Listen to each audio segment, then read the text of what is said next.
Boa noite a todos os irmãos aqui presentes, encarnados, desencarnados. Sejam todos muito bem-vindos à nossa Sociedade Espírita Luz e Caridade. Hoje, então, vamos começar esta noite com a leitura do Evangelho segundo o Espiritismo, capítulo 13. Não sai da vossa mão esquerda o que dê a vossa mão direita. A caridade é, em todos os mundos, a eterna âncora de salvação.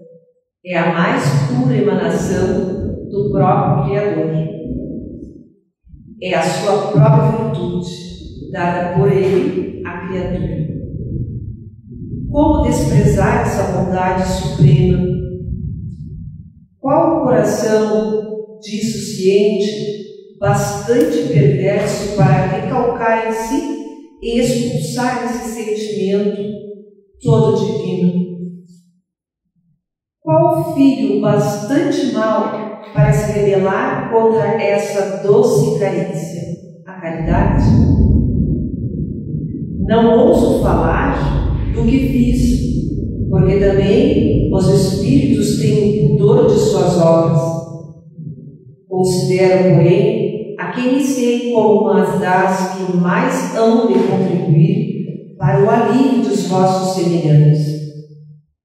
Vejo com frequência os espíritos a pedirem lhes seja dado por missão continuar a minha tarefa. Vejo-os, minhas bondosas e queridas irmãs, no precioso e divino ministério. Vejo-os praticando a virtude que vos recomendo, com todo o júbilo que deriva de uma existência de dedicação e sacrifícios. Imensa dita é a minha, por ver quanto lhes honra o caráter, quão estimada e protegida é a missão que desempenham. Homens de bem, de boa e firme vontade, univos para continuar amplamente a obra de propagação da caridade. No exercício mesmo dessa virtude, encontrareis a vossa recompensa. Não há alegria espiritual que ela não proporcione, já na vida presente. Sede unidos, amai-vos uns aos outros, segundo os preceitos do Cristo. Assim seja. São Vicente de Paulo, Paris, 1858, essa mensagem do nosso Evangelho. E vamos, então, partindo dessa leitura, vamos receber o nosso irmão Pedro, que vai nos falar, vai nos dar um recadinho hoje, né, Pedro? Seja bem-vindo.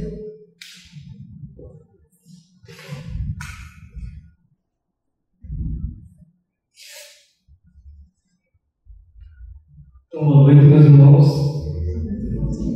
Novamente, as boas-vindas para todo mundo, né? Então, hoje a gente vai falar sobre o título é Desencarnação e a Vida Além da Morte, né? Que é um dos motivos que às vezes nos trazem a doutrina espírita, né? Eu estava pensando aqui, um dos pontos fundamentais da doutrina é a gente saber, tentar ver o que tem depois, antes e depois de tudo isso, né? E hoje, como é um dia assim, não vou dizer especial, é um momento de reflexão, né, para todos nós, então nada mais conveniente que a gente falar um pouco sobre essas questões, né, da desencarnação, da vida além da morte, e que a doutrina espírita nos traz sobre isso, né? A gente começa sempre com questões assim, a gente tem medo da morte. Fica naquele primeiro pensamento, né? Que tem alguns pensamentos que são naturais. Qual é a nossa visão sobre a morte? Ou sobre o desencarne? A gente vai falar em morte primeiro, porque é o mais conhecido, e depois a gente vai ver o que é desencarnação. E o que o dia dos finados ele significa para a gente? O que esse dia ele nos traz, o que ele remete? Né? E a gente é um momento de reflexão. Todo mundo concorda que é reflexão, que é um momento de de entender, ou melhor, de pensar naqueles que se foram, pensar em todo esse conjunto, assim, pensar nas nossas vidas também, né? Por que não? Tem um livro do Richard Simonetti, que até foi título de uma outra exploração que a gente fez, que é do livro Quem Tem Medo da Morte. E aí tem um diálogo bem interessante que começa assim, ó: olá, passeando, sim, visitarei meu filho. Como ele não morreu, vou ao cemitério. Daí esse diálogo, ele diz assim, que é surrealista, né? Com frequência a gente vê isso, né? Que as pessoas não se dispõem a visitar o cemitério, né? Levam flores, cuidam do túmulo, normal, né? É cultural nosso também. Então também tem a questão da queima de velas para iluminar os caminhos da lei, enfim, tem todo esse conjunto de crenças que não está errado, mas é o que a gente vê, né? E que o Richard Simonetti nos traz. Então ele diz assim que há uma incrível deformação das concepções a respeito do assunto. Muita gente não consegue assimilar plenamente a ideia de que o Espírito Eterno segue o seu destino no plano espiritual, né? A gente segue, a vida não acaba aqui, né? Então vai além. Então o cemitério ele só deixa as vestes carnais, né? Então que não tem nada a ver com a individualidade do espírito, né? Como espírito a gente sabe que fica, o corpo fica e o espírito vai, né? Mas aí vai para onde? Como que faz essa passagem? E a gente vai dar uma conversada, né? A gente vai, assim, o foco mesmo nosso assim, é a questão de a gente entender esses processos, não temer, né, pela finalização como eu disse assim, o fim da vida, né? Mas aí a gente vai ver também que o fim da vida não é uma palavra certa, né? A gente fica preocupado dizendo assim, aqui é vida e morte, né? Todo mundo diz isso. Daí até tem um filósofo que eu sigo ele, o Jacob Beck, que ele é espírita, mas ele tem uma concepção bem interessante, que ele diz assim que a gente diz sempre que o contrário da vida é a morte, ou melhor, o contrário da morte é a vida, mas o contrário da morte é o nascimento, porque a vida existiu antes, durante e depois, né? Vida, e Jesus ele falava, né, que dizia assim, eu vim para que tereis vida e vida em abundância. Então a vida vai além disso aqui, além dessa passagem que a gente tem pequena na Terra, né? Então a morte é só um fato que acontece do nascimento. A gente nasce, essa vivência carnal, e aí vai para o plano espiritual. Aí lá no Livro dos Espíritos, né? Todo a nossa base então é o Livro dos Espíritos, o Evangelho. Tem alguma coisa do céu e inferno também, que tem muitos casos que a gente vai entender, vai ver o que é falado. E lá no Livro dos Espíritos tem muitas questões, e as questões elas nos trazem uma reflexão bem interessante, né? Porque aí tem uma das questões, é 149, o que sucede à alma no instante da morte? E aí os Espíritos dizem, volta a ser Espírito, isto é, volve ao mundo dos Espíritos, de onde se apartaram momentaneamente. Para eles é tão simples, para eles que eu digo nós lá desencarnados, os Espíritos que estão, e aí é simplesmente uma passagem, né? A morte nada mais é que uma passagem, né? E aí ainda perguntam se a gente conserva a individualidade depois da morte. E aí sim, os Espíritos dizem que sim, jamais a gente perde essa individualidade, né? Seria ela se não a conservasse, né? E aí eles ainda dizem assim, como comprova a alma a sua individualidade, uma vez que não tem mais corpo material? Mas eu não sou Pedro aqui, eu sou espírito. Ele vai dizer que continua tendo um fluido que lhe é próprio, unido na atmosfera do seu planeta e que guarda a aparência de sua última encarnação, do seu perispírito, né? Todos nós sabemos que a gente é composto, ou quem não sabe, a gente pode esclarecer, que a gente tem corpo físico, né, matéria, perispírito, que é o que nos liga, que dá não vou dizer o ânimo, mas é o que nos molda, assim, modela, e o espírito, né? Então, não tem aqui.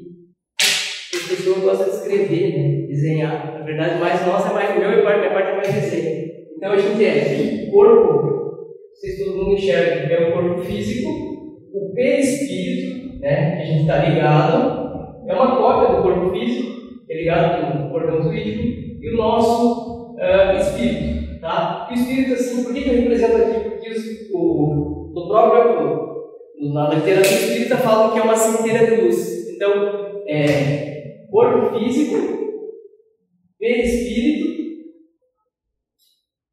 e espírito. Tá? Mais ou menos assim. Isso aqui, o espírito a gente não consegue explicar ainda, não está na nossa alçada. E tudo envolto pelo fluido cósmico universal. Mas esse já é uma outra questão. Mas é mais ou menos isso aqui para a gente ilustrar. Então, assim, então a gente. Essa é a nossa individualidade. Isso aqui a gente vai conservar. O perispírito a gente leva para onde a gente for. Se a gente reencarnar em Marte, né? A gente não sabe. Eu também não tenho aprofundado essas vidas em outros planetas, mas a gente vai levar esse perispírito. Então, isso aqui é o que nós. Quando falam assim, apareceu um espírito para a pessoa. O espírito não aparece, aparece o perispírito. Então, isso é uma forma de ilustrar que a gente vai ver o nosso corpo físico. Então, ele vai passar e vai ficar em individualidade. Vocês entenderam? A pessoa desencarnou, desapareceu isso aqui. A gente conserva isso aqui ainda. Conserva o perispírito e conserva o espírito. Né? Nosso perispírito vai continuar andando. E é esse o meio de locomoção que a gente vai ter para entrar na espiritualidade. Né? E é um meio assim que pode ser visualizar, né? As aparições, todas aquelas questões, é o perispírito. Né? Então o perispírito ele é modelado conforme o nosso corpo. Né? Então ele quando é criança, ele pode ser pequeno, mas ele está ali, ele é uma forma e vai expandindo, ele fica melhor, ele é expansivo. Ele vai expandindo e vai se adaptando. Então é ele que entra no mundo dos espíritos e é ele que ele diz aqui que conserva esse fluido que é próprio, né? Essa individualidade. Então a gente é espírito. Primeiro a gente é isso aqui, espírito e perispírito. E depois a gente é corpo físico. Só que como a gente está na matéria, a gente acha que não, morreu, acabou. Né? Mas não, tem muito mais coisa atrás disso. Né? E o que a gente leva nesse mundo? Isso é uma questão também do Livro dos Espíritos. Eles falam assim, nada, a não ser a lembrança e o desejo de ir para um mundo melhor. Né? Lembrança cheia de doçura ou amargor, conforme o uso que se fez da vida. Né? Então, quanto mais pura for a nossa vida, né? Melhor a gente vai compreender. Eles dizem aqui a futilidade do que deixa na Terra. Então, é até o entendimento nosso, né? Os pensamentos elevados, a nossa compreensão de vida, e não é a questão assim, de ser altamente sábio, ter muito estudo, não é isso. É a questão de entender a vida, entender, fazer o bem, né? Tudo isso contribui para que a gente leve dessa vida algo que a gente faz de bem, faz de bom. Né? Tem aquelas frases motivacionais, né? Se leva da vida é o que se faz, enfim, tem um monte de frases assim, e aquilo é fato, é real. Né? Então a gente vai levar só o que a gente faz de bom, a nossa individualidade ela vai carregada do que a gente plantou. Né? Então é a nossa plantação. Então, como a gente convive com as pessoas, nossa conduta na Terra não é o que a gente acumula, por exemplo, de dinheiro ou de bens, né? Isso fica, isso todo mundo já sabe que fica. Não vai levar, não vai ter, como é que é? Caixão não tem gaveta, né? Mas nem é a questão assim, então é o que a gente fez, é a energia que a gente impulsionou, quantas pessoas a gente ajudou, e como a gente se posicionou como um ser humano, né? Então é isso que a gente leva. Então por quê? A gente vai levar o que é bom e aquilo ali no perispírito, na nossa consciência e na nossa individualidade. E de novo, o corpo físico fica, é só o corpo físico. Só fica o corpo físico, o resto a gente leva, porque é essência de fato, a gente vai levar. E aí também os espíritos nos dizem assim que a separação da alma do corpo, né? Eles falam assim, se é dolorosa essa separação, a gente fica com muito medo, né? Muitas pessoas dizem assim, eu não quero ter uma morte dolorosa. E aí os espíritos eles esclarecem também que não é dolorosa, né? O corpo quase sempre sofre mais durante a vida do que no momento da morte. A alma nenhuma parte toma nisso. Né? Os sofrimentos, então, eles que algumas vezes experimentam no instante da morte são um gozo para o espírito. Então, a gente faz esse desligamento e é positivo. Tá? Um desligamento natural, pessoal, natural. Né? Então, tem até uma sequência que ele diz assim, que a questão da morte natural, depois de uma vida inteira, né? Após a vida inteira de lutas, de sofrimento. Então, o que acontece é como uma lâmpada que se apaga por falta de óleo. Então, o Livro dos Espíritos foi escrito em 1857, então era óleo ainda, né? Agora, vamos dizer que seja uma lâmpada que queimou ela. Então, é mais ou menos isso aí. é como se fosse uma lâmpada. Então, não há sofrimento nisso, né? O sofrer, aquele, claro que assim, ó, depende da causa da morte, né? Não é uma regra, mas essa aqui para a morte natural, para que tudo seguindo o seu plano, enfim, né? Que todos nós temos um plano de vida, digamos assim, e que passar, né? Então a gente não pode nem antecipar esses planos e também não viver uma vida desleixada, vamos dizer assim, né?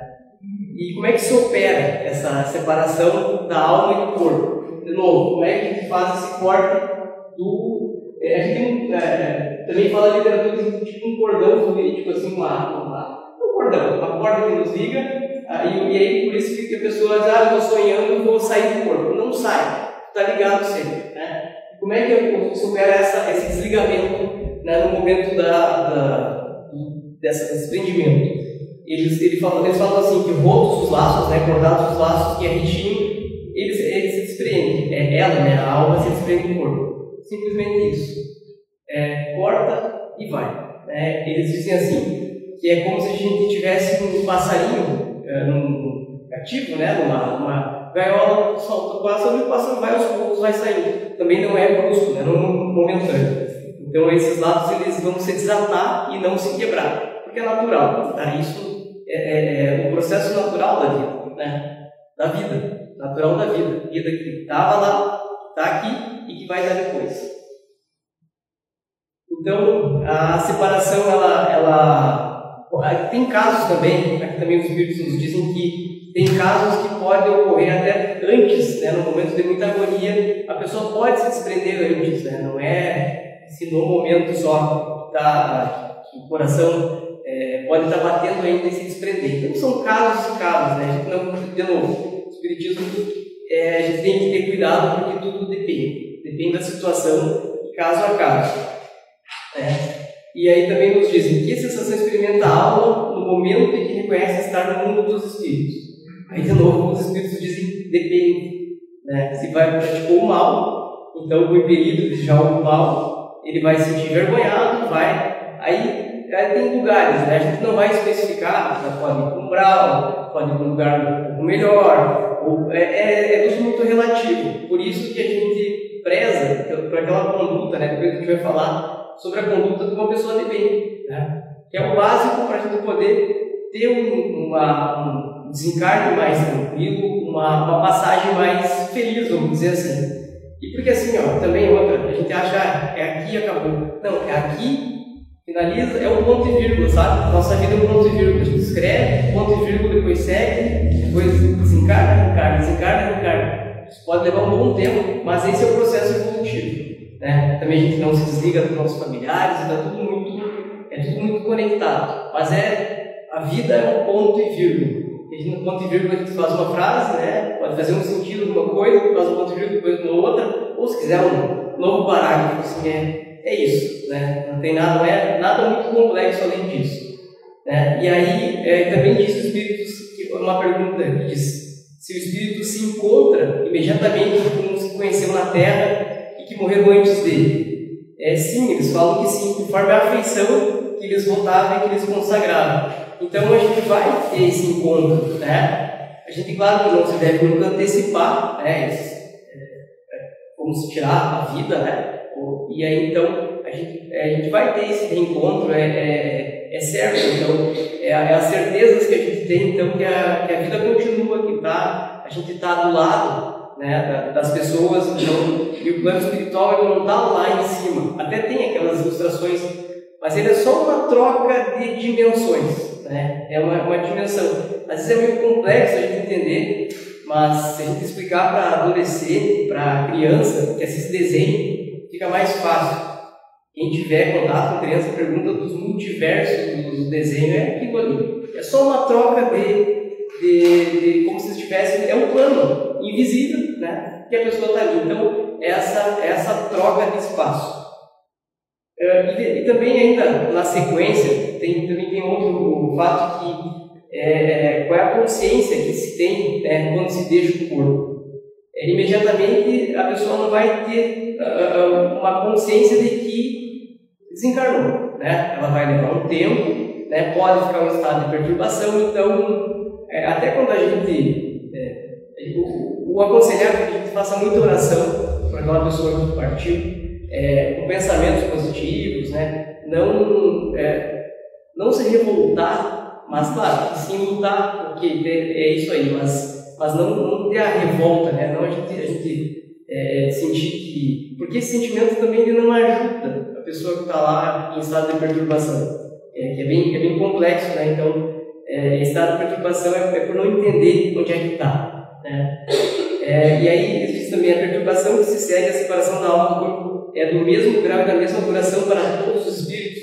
Aí os espíritos também dizem que não, né? Aquele que já está mais esclarecido, eles dizem purificado, mas quem está mais esclarecido, que tem mais... que praticou bem, que levou uma vida de acordo assim, com o que é mais correto para se viver, a pessoa não vai demorar tanto, né? Já outros assim, que não têm a consciência demoram mais. Se vocês forem procurar lá no Céu e Inferno, tem histórias lá, várias, assim, eu trouxe uma das histórias até de espíritos medianos, porque é o que a gente está nesse ponto, né? Nem tão os felizes e nem os sofredores, mas os sofredores têm alguns casos assim, bem complicados de pessoas que já, né, provavelmente já reencarnaram e ficaram anos nessa perturbação. Então a gente tem que tentar levar a vida mais de acordo com os ensinamentos do Cristo, né? De acordo com o bem mesmo, fazer o bem para que a gente tenha que volte mesmo para nós mesmos, né? O bem que a gente faz é o que a gente leva nessa mochila, vamos dizer assim, nessa mochila espiritual. A nossa malinha é isso, é o que a gente fez de bem, né? E aí também os espíritos, ou melhor, o Allan Kardec pergunta: o conhecimento do espiritismo exerce alguma influência sobre a duração mais ou menos longa da perturbação? E ele fala que influência é muito grande, por isso que o espírito já antecipadamente compreendia a sua situação. Mas a prática do bem e a consciência pura são a maior influência que exerce. Então, conhecer o espiritismo já ajuda muito a gente entender o que está nos esperando, né? E aí a prática ainda é mais importante do que só conhecer, né? A gente conhecer é fácil, o livro vai lá, lê o livro e está tudo ok. Mas o importante é a gente ter consciência e praticar, né? Praticar esses atos do bem, né? E aí também tem uma questão dos espíritos também que eles vão falar como é que prova que a gente tem dessa individualidade, né? Pergunta assim, mas a pessoa não voltou para me dizer. Mas na verdade tem muita literatura, tem muito contato, e contato assim, não um contato banal, assim, disse tal coisa, ou adivinhou o futuro, não, é contato que foi provado, né? Se a gente vê, tem vários fatos do Chico Xavier, o próprio Divaldo, a gente vai ter fatos que comprovam, né? E até os espíritos eles falam: se não fossem cegos, vereis, se não fossem surdos, ouvireis, né? Que muito amigo de uma voz nos fala. Então, eles estão aqui, ou ali, né? Então, aqui com certeza tem muita gente. Então, é isso que a gente, nosso consolo, né? Que a pessoa só passou, né? Então a gente, e também nos dá acalento que a gente sabe que a vida continua, né? Que não está tão longe, né? E daí eles dizem também em que sentido se deve entender a vida eterna, né? Então a vida do espírito que é eterna e a do corpo é passageira e transitória, né? Então eles ainda falam que se a vida eterna seria dos espíritos puros, que não vão voltar para a Terra, mas aí seria com felicidade eterna. Então, a nossa vida é eterna. É isso que a gente tem que entender. A vida é eterna. O corpo fica, né? Mas o espírito, o perispírito, ele vai e é essa parte do espírito, do perispírito, que vai nos auxiliar a evoluir, né? Vai auxiliar, que vai ser um meio, na verdade, de evolução, né? O nosso corpo pode vir um corpo, eu posso não andar, posso não falar, posso não enxergar, mas o que evolui é o espírito. Por isso que a gente diz assim, igualdade. A gente é igual, todo mundo é igual. Nos espíritos não existem gêneros, não existem raça, cor, não existe nada, né? Espírito é espírito e ponto, né? Então é isso que nos iguala. Tem um fato interessante aqui uma historinha lá do livro do Céu e Inferno, que é desses espíritos que eles classificam como medianos, assim, como não sofredores ao extremo, nem felizes, né? Mediano, da Helene Michel. Era uma jovem de 25 anos, né? Que faleceu no lar assim, subitamente e não tinha uma causa conhecida, né? Ela era rica, era frívola, né? Tinha leviandade de caráter, né? Mas ela tinha um coração bom, ela era afetuosa, dócil, então era uma pessoa boa, mas eu lembro assim, mas é muito semelhante à nossa sociedade, então legal, vai ela mesmo. Então, depois de 3 dias, ela foi chamada, foi evocada numa das mesas lá em Paris, né? E aí ela falava que não sabia onde é que ela estava, né? Que a turbação lhe cerca. Então ela estava naquele caos ainda, né? E ela falou: chamaste e eu vim. Não compreendo porque não estou na minha casa. Lamento minha ausência quando presente estou, sem poder fazer reconhecido. Então ela ia na casa, mas não era reconhecida, né? Muito parecido com o filme, quem viu o filme do Nosso Lar, no livro também, né? Que voltava, acho que não era só o André Luiz, as pessoas voltavam e não era visto, não era falava, não era escutado, né? Ela disse assim: quero deixar, né, o corpo e mais a ele me prendo, né? Como de 2 personalidades, então via o corpo dela, mas não podia fazer nada.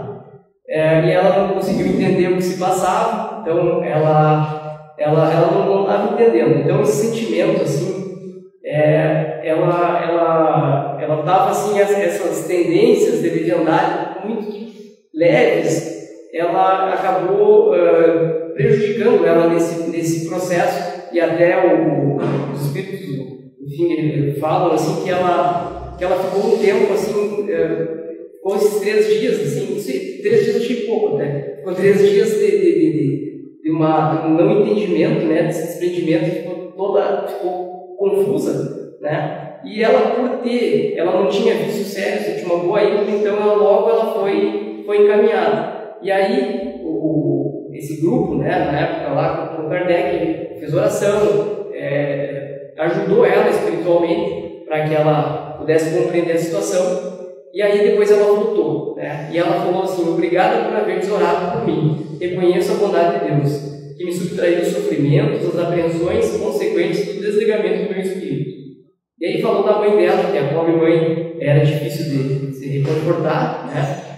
E que ela iria acompanhar até o final da vida dela, né? Ela dizia assim: não sou infeliz, porém muito tenho ainda a fazer para aproximar-me da situação dos bem-aventurados. Pedirei a Deus que me conceda voltar a essa terra para a reparação do tempo que aí perdi nessa última existência. E não era uma pessoa ruim, isso que chama a atenção da gente. Ela tinha consciência, né? Estava suplicando para que voltasse.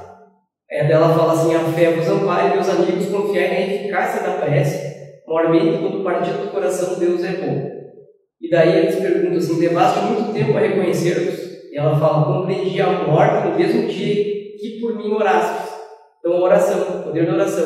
A pessoa foi, orou, né? A oração foi recebida. Então, nunca é à toa. A oração, ela sempre ela é importante.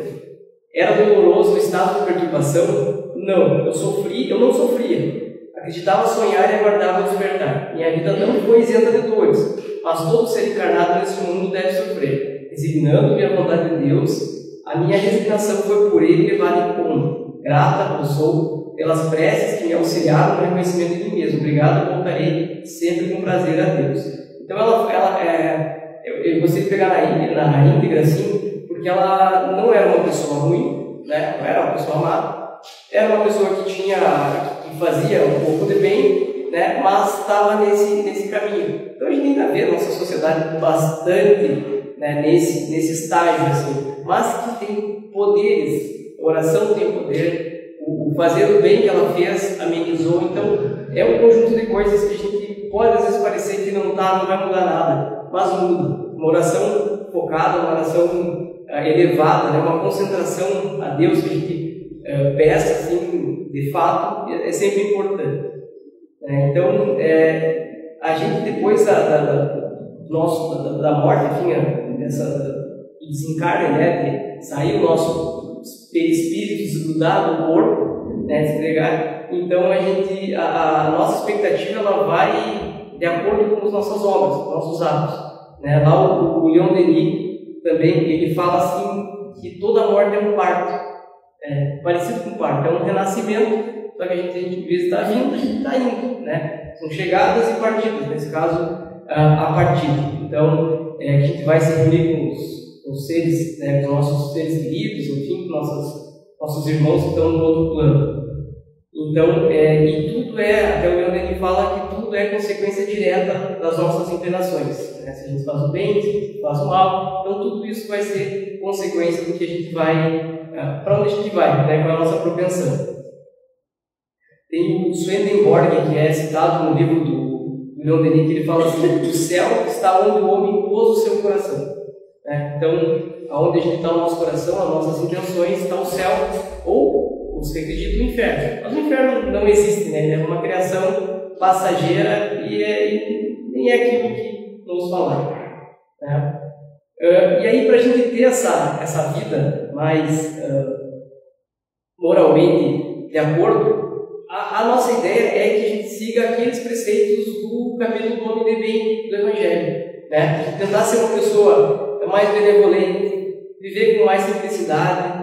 Não é negar, tá? Não é negar. A simplicidade é viver de uma maneira simples, tranquila, objetiva, sem complicar a nossa vida, né? Que a gente complica. Humilde, caridoso, laborioso, né? Resignado, né? Então tudo isso são preceitos que a gente tem que pensar em levar para a nossa vida, para que a gente possa aos poucos. Cada atitude que a gente tem no nosso dia a dia já ajuda para que a gente tenha uma passagem mais feliz, ou que a gente emane esses bons atos, essa boa energia para as pessoas que lá estão também, né? Então, a gente tem que permitir que, então, nesse dia de hoje, que a saudade e tudo isso, que ele não se converta em angústia, né? É uma saudade, a saudade na verdade a saudade é amor que fica, é bonito, né? Então, mas não seja uma angústia, que seja um ponto para a gente refletir. De novo, no livro do Richard Simonetti tem um texto que eu achei muito interessante, também para a gente trazer assim, e é uma reflexão, né, até para a gente já encerrar a nossa conversa, que o texto se chama Flores de Saudade, do livro Quem Tem Medo da Morte também. Ele fala assim: se pretendemos cultuar a memória de familiares queridos transferidos para o além, elejamos o local ideal, a nossa casa. Usemos muitas flores para enfeitar a vida, no aconchego do lar, nunca para exaltar a morte na frieza do cemitério. Eles preferirão invariavelmente receber nossa mensagem de carinho pelo correio da saudade, sem selagem fúnebre. É bom sentir saudade. Significa que há amor em nossos corações, o sentimento supremo que empresta significado e objetivo à existência. Quando amamos de verdade, com aquele afeto puro e despojado que tem nas mães o exemplo maior, sentimos-nos fortes e resolutos, dispostos a enfrentar o mundo. E talvez Deus tenha inventado a ilusão da morte para que superemos a tendência milenar de aprisionar o amor em círculos fechados de egoísmo familiar, ensinando-nos a cultivá-lo em plenitude, no esforço da fraternidade, do trabalho em favor do semelhante, que nos conduz a realizações mais nobres. Então, esse texto é muito interessante porque nos faz refletir, nos faz trazer amor para os nossos lares, e a gente consiga emanar tudo que tiver de bom nos nossos corações, né? Pensar com positividade, fazer as nossas orações, né? Fazer o nosso evangelho, que ainda dá tempo no dia de hoje, para que a gente possa ter resultados melhores, viver uma vida mais tranquila, né? E que a gente possa se preparar bem para a nossa vida após a morte, após o desencarne, na verdade. Não, e assim, não é a vida após a vida, porque a vida a gente sempre teve, né? Tem o desencarne e o nascimento. Então é isso, meus irmãos. Que a espiritualidade de luz, então, nos acompanhe sempre, que assim seja.